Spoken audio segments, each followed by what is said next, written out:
शेतकऱ्यांसाठी दिलासादायक बातमी 30 जून पूर्वी शेतकऱ्यांना कर्जमाफी देण्यात येणार आहे अशी माहिती कृषी मंत्री दत्तात्रय भरणे यांनी एबीपी माझाशी बोलताना दिली आहे। 2019 मधील राहिलेल्या शेतकऱ्यांना देखील याचा लाभ मिळणार आहे।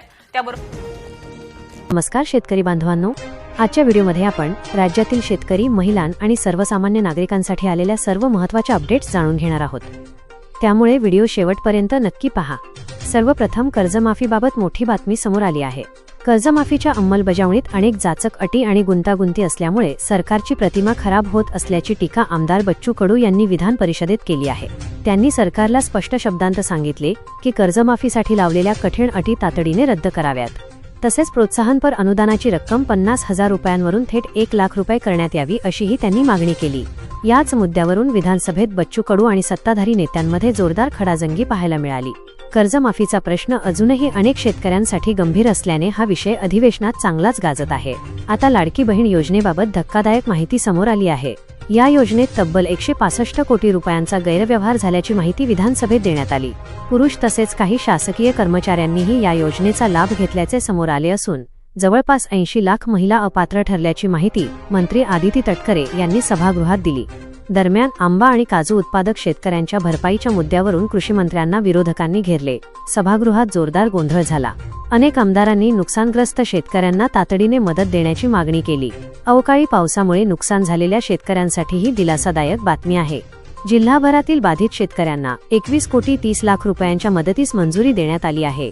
तसेच हिंगोली जिल्ह्यातील अतिवृष्टीग्रस्त भागांसाठीही मदत जाहीर करण्यात आली आहे।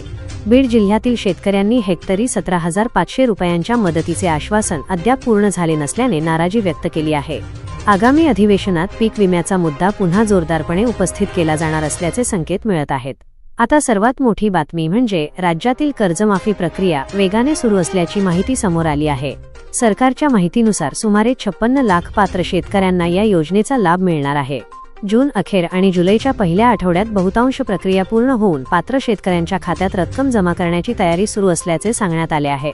केळी उत्पादक शेतकऱ्यांनी आपल्या विविध मागण्यांसाठी जिल्हाधिकारी कार्यालयासमोर ठिय्या आंदोलन केले। दुसरीकडे जिल्हा सल्लागार समितीच्या बैठकीत बँकांना स्पष्ट सूचना देण्यात आल्या आहेत की पीक कर्ज मंजूर करताना सिबिल स्कोअरचा अडथळा करू नये आणि पात्र शेतकऱ्यांना प्राधान्याने कर्ज द्यावे।